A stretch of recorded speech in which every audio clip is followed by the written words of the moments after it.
warung steak and shake itu yang benar-benar saya tuh nyoba berbagai macam usaha, sudah keluar modal, kemudian gagal. Usaha lagi, gagal lagi. Nah itu pelajaran lah buat teman-teman semua, jangan gampang putus asa. Ketika itu gagal, ambillah hikmah dari kegagalan itu. Karena usaha itu butuh latihan juga. Dan usaha itu nggak pasti, usaha itu kan bisa rame, bisa sepi. Nah ketika sepi, anggap aja itu pelajaran.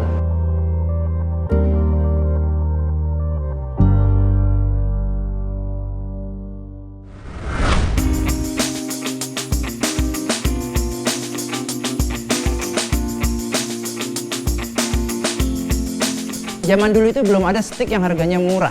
Semua steak harganya mahal. Adanya di hotel bintang 5, adanya di restoran-restoran besar. Nah saya yang pada saat itu mahasiswa di Jogja, teman-teman saya ya saya ajakin makan steak nggak pernah mau. Karena emang harga steak mahal. Nah saya timbul ide dari situ. Kenapa nggak saya jual steak yang harganya mahasiswa, yang murah?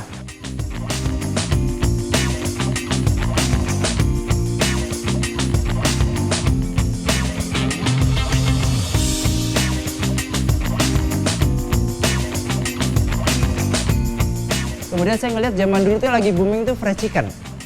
Fried chicken di mana-mana di Jogja itu lagi booming. Nah, kemudian saya lihat konsep fried chicken itu yang saya ambil.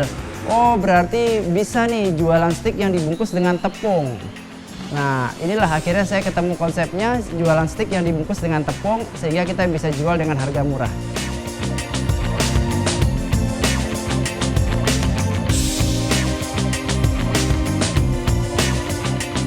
Tahun 2000 saya pertama kali jualan itu harganya sekitar 3.500. Orang bertanya-tanya tuh, kok bisa nih steak harganya 3.500?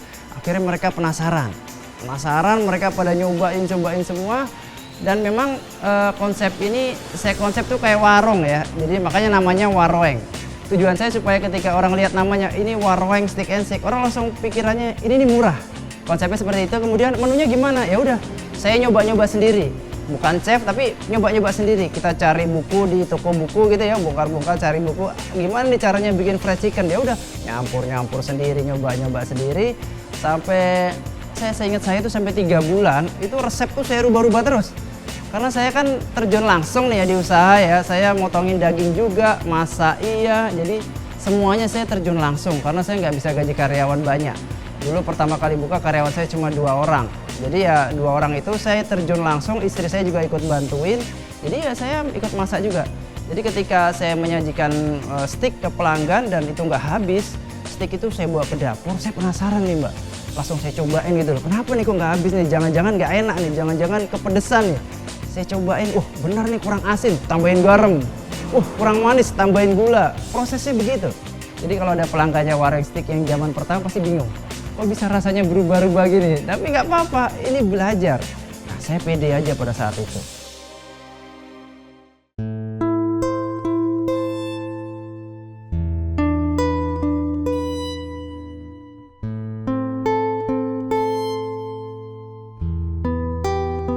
Saya dari lulus SMA, itu kemudian daftar perguruan tinggi negeri nggak keterima.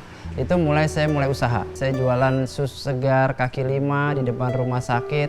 Kemudian saya pernah jualan roti bakar, pernah jualan kaos partai ketika partai lagi rame-ramenya. Itu perjalanan usaha saya sebelum Warung Steak and Shake. Berbagai macam usaha dicoba sampailah 4 September tahun 2000 saya buka Warung Steak and Shake di Jogja.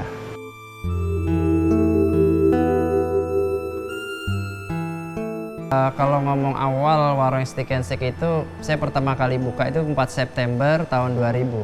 Saya bukan yang modalnya kuat, saya bangun di Jogja dengan modal pas-pasan, artinya saya jual sepeda motor saya. Saya punya sepeda motor satu-satunya saya jual laku 8,5 juta.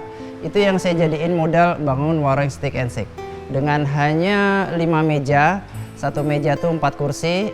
Kita buka di teras rumah gitu ya. Jadi rumahnya kira-kira 135 meter persegi, ada 2 kamar, ada garasi mobil. Karena saya nggak punya mobil, garasi itu yang saya pakai buat dapur. Jualannya di mana? Di terasnya depan. Saya bikin teras gitu seperti luar gitu ya, teras. Itu 5 meja aja. 5 meja kemudian jualan.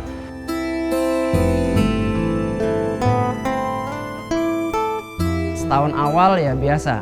Orang ketika mulai usaha di tahun-tahun awal pasti ada sepinya, ada kemudian kita udah siap banyak hujan, sepi ya banyak lah. Sampai dulu ketika saya jadi kasir itu pelanggan marah-marah ketika membayar karena pelayanannya terlalu lama ya. Pelanggan tuh marah, uangnya dilempar ke muka saya gitu loh. Saya bilang, waduh, kalau saya mau marah saya bisa pada saat itu, saya ngajak berantem bisa, tapi saya tuh nggak kepingin begitu gitu. Ini pelanggan. Kalau kuliner itu kalau kita nih kita butuh pelanggan ya, jadi kita harus baik sama pelanggan. Ya udah kita ya seperti itulah.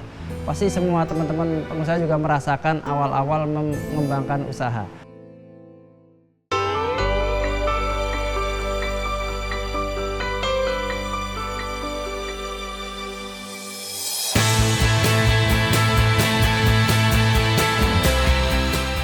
Saya yang paling berat itu memang di awal, terutama yang nggak punya modal itu berat sekali. Usaha zaman tahun 2000, 2001 itu banyak sekali masalah. Waduh, saya zaman dulu itu bikin brosur, kemudian saya titipin di loper-loper koran, saya kasih, kemudian saya sebar. Kemudian karyawan saya 2 orang, kalau pas sepi, ayo nih saya kasih brosur, kalian ke perempatan bagi-bagi deh ke mobil-mobil, ke motor-motor. Dulu marketingnya begitu. Kemudian kita bisa pasang iklan di radio aja, saya milih-milih tuh. Kira-kira yang murah mana? Zaman dulu udah Adlibs itu ya, 10.000 atau berapa itu pasang iklan di situ lah sekali. Jadi bener-bener zaman dulu tuh berat tuh buat iklan.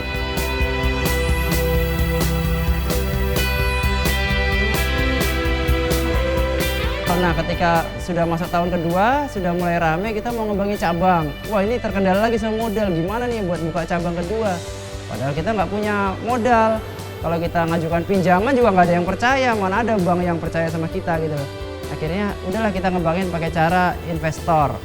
Saya tawarin ke ayah saya, ibu saya, Pak Andi, Bude, KKN lah pokoknya biar mereka jadi investor.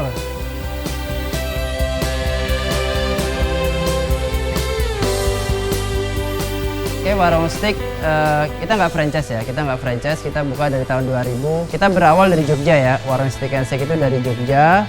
Kemudian kita buka di Solo, di Jakarta, Semarang, kemudian yang di luar Pulau Jawa, di Medan, Palembang, Lampung, Makassar. Kita membuka di Balikpapan, Banjarmasin, sampai kemudian tahun 2018 ini kita sudah punya 87 cabang. Kedepan nih segera kita lagi persiapkan buat 6 cabang baru lagi. Mohon doanya nanti buka di Singapura, Malaysia.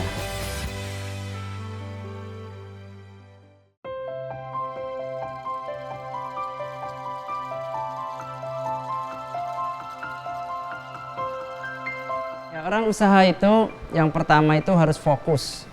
Jadi pikirannya nggak boleh kemana-mana nih, karena usaha itu kalau nggak fokus pasti berantakan. Karena kalau kita udah mulai usaha nih pasti banyak hal-hal kecil yang mesti kita pikirin.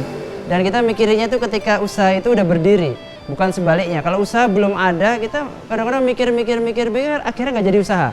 Jadi yang benar tuh usaha tuh ya kita pikirin dulu sedikit, tapi kemudian buka. Setelah buka, otomatis kita akan mikirin usaha kita itu. Yang kedua itu harus konsisten.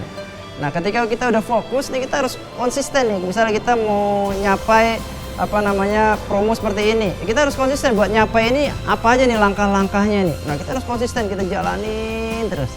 Nah, kemudian yang ketiga, usaha itu mesti kreatif. Mesti kreatif. Kita zaman dulu pun saya udah berusaha kreatif.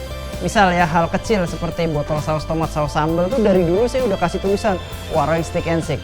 Jadi brandingnya zaman dulu tuh udah saya pikirin tuh, buat pembungkus saja ada Warung Steak and Shake-nya, di saus tomat di meja ada Warung Steak and Shake-nya. Jadi orang ngeliatin terus. Jadi akhirnya tertancap brand Warung Steak and Shake tuh ada di mana-mana gitu loh.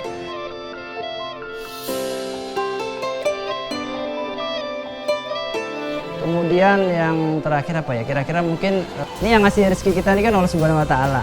Jadi kalau kita mau usahanya rame, omsetnya mau besar, mau banyak, ya kita banyak-banyak minta lah, kira-kira gitu, banyak-banyak doa lah sama Allah Subhanahu wa Ta'ala.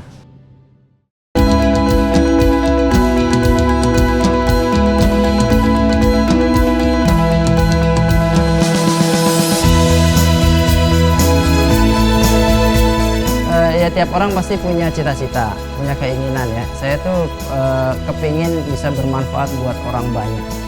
Ya, salah satunya dengan usaha. Nah, kalau kita usaha, alhamdulillah kita punya 1.500 karyawan. Kemudian karyawan ini kan juga punya keluarga juga. Jadi pasti manfaatnya banyak lah kalau kita jadi pengusaha.